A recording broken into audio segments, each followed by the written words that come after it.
I've got to the point in America whereby the problem is just too far gone. If you take away guns from the good guys, the bad guys will still have the guns, whereas that wasn't the case in Australia in 96. So now, even if they really wanted to do something similar to Australia, which would never in a million years happen, practically it could also never in a million years happen. Yeah, that's true. That's true. If the United States were to ban guns, the people most likely to comply with such a law would be the law-abiding citizens, the very individuals who are not the problem.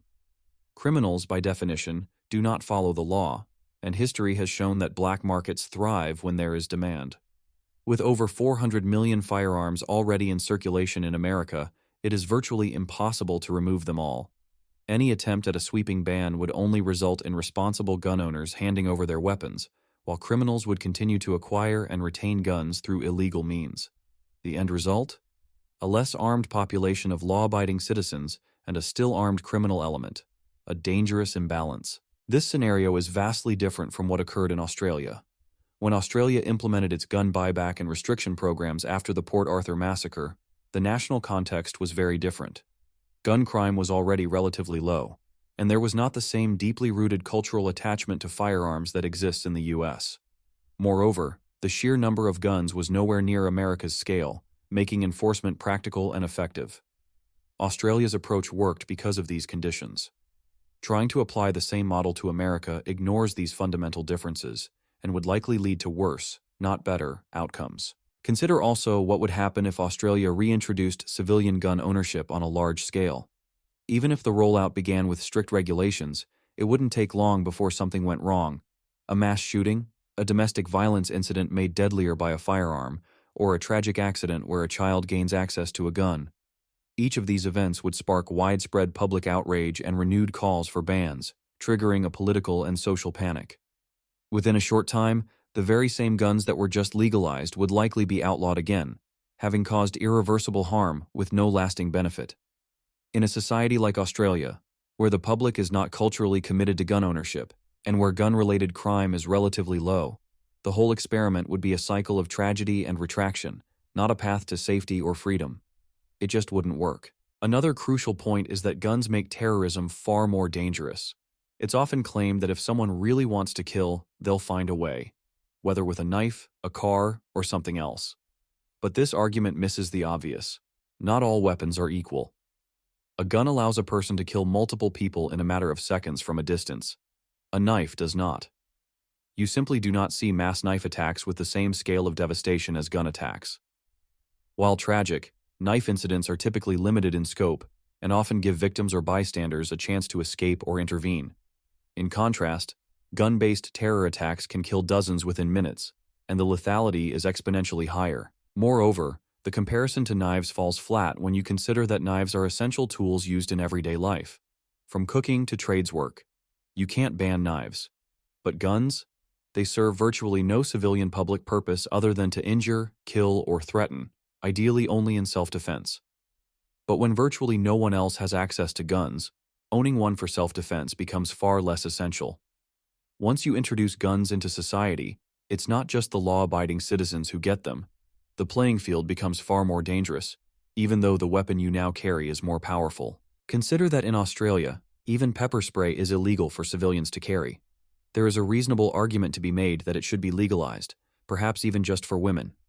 But the counterpoint is equally strong. If it's legalized, criminals will also gain easy access and could use it to incapacitate victims, police officers, or others. It's not so clear-cut. From small-scale crimes to large-scale acts of terror, introducing new weapons, even non-lethal ones, poses serious risks. In Australia's case, the current low-risk environment is worth preserving. It's simply not worth jeopardizing that stability. Some may point out that Australia still has over 4 million registered firearms and hundreds of thousands of licensed gun owners. While true, this does not undermine the argument, because Australians do not carry guns in public, and firearm ownership remains heavily regulated and concentrated in a small minority. The average license holder owns multiple firearms, typically for sport or rural use, but the vast majority of Australians do not live in gun-owning households. Gun culture is not part of everyday urban life. Importantly, the proportion of Australians with gun licenses has decreased since 1996, even though the total number of registered firearms has increased. This reinforces the idea that introducing broader public access to guns, particularly for self-defense, would not reflect our society's norms and would likely make both terrorism and day-to-day life far more dangerous. And we must think long-term. Radicalism is not declining. It is arguably rising, both globally and domestically. Even if widespread gun access did not immediately lead to disaster in the next 5 or 10 years, we have to consider the future. Once guns are introduced into society, they are hard to take back. It's not just about the present, it's about protecting the next generation from risks we can still prevent. And if we genuinely want to fight terrorism, the most effective strategy is not arming the public, but attacking the ideologies that produce terrorists in the first place. The two major sources of extremist violence today are Islamist fundamentalism and far-right radicalism.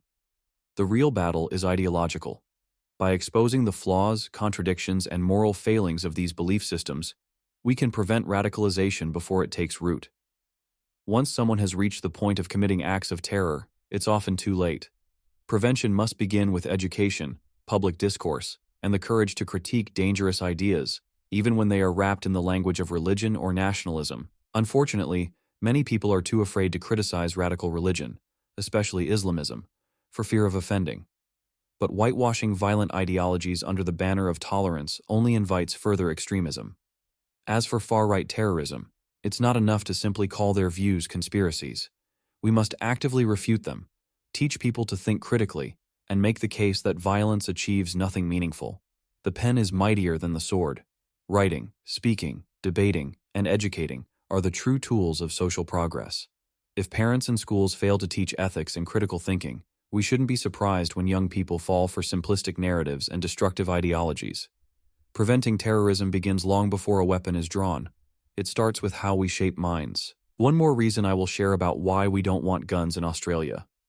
More guns don't just endanger civilians. They put police officers in constant fear. Every traffic stop, every domestic call, every knock on the door becomes a potential standoff. In a heavily armed society, every hand movement could be a threat. Introducing more guns in Australia would erode the trust and safety that currently exists between the public and police, replacing calm interactions with tension and suspicion. Finally, whenever the topic of gun control comes up, someone will raise the question of fairness. Why should police be allowed to have guns when civilians aren't? This is not a reasonable objection. In truth, allowing police to carry firearms while restricting them from the general public isn't a contradiction. It's common sense. I'll be releasing a full video soon exploring this issue in greater depth, but here's the core argument. First of all, police officers are not ordinary civilians. They are vetted, trained, and held to strict professional standards. They undergo regular firearm training, de-escalation exercises, and must operate within the limits of accountability and law. Giving a gun to a trained officer is entirely different from giving a gun to the average person with no background, no oversight, and no ongoing education in high-stakes conflict management. This isn't about blind trust in institutions. It's about equipping those specifically trained for the job. Second, even in Australia, despite our strict laws, gun crime still exists. Illegal firearms circulate on the black market, and we've seen tragic incidents involving firearms. If police weren't armed, how could they respond effectively to an armed threat? In fact, how could they protect us at all? Disarming law enforcement in a world where guns haven't disappeared completely would be irresponsible and dangerous. Even beyond gun threats, Australia has faced deadly knife attacks, sometimes sudden and violent. Some people argue tasers should replace firearms, but this ignores how limited tasers are in practice. They don't always fire accurately, they don't always disable the attacker, and in many cases, they simply don't work. Hey, you gotta go down! You ain't That's Jesus, bitch! That's Jesus, bitch! Bitch! That's Jesus! Oh. Get down on the ground! In serious and fast-moving situations, a firearm remains the only effective tool to neutralize a lethal threat. Finally, let's address the idea of fairness directly. Equality does not mean everyone gets access to everything. We don't let people perform surgeries without a medical license. We don't let just anyone fly commercial planes. These aren't signs of unfairness. They're signs of a rational society. Firearms are no different. We allow professionals who are trained and accountable to carry them, because they have a specific role to play. Civilians do not. This isn't about creating a privileged class. It's about maintaining safety through structure and responsibility. Thank you for listening. Please like, subscribe, share, comment, and join the channel. And check out my website. Thank you.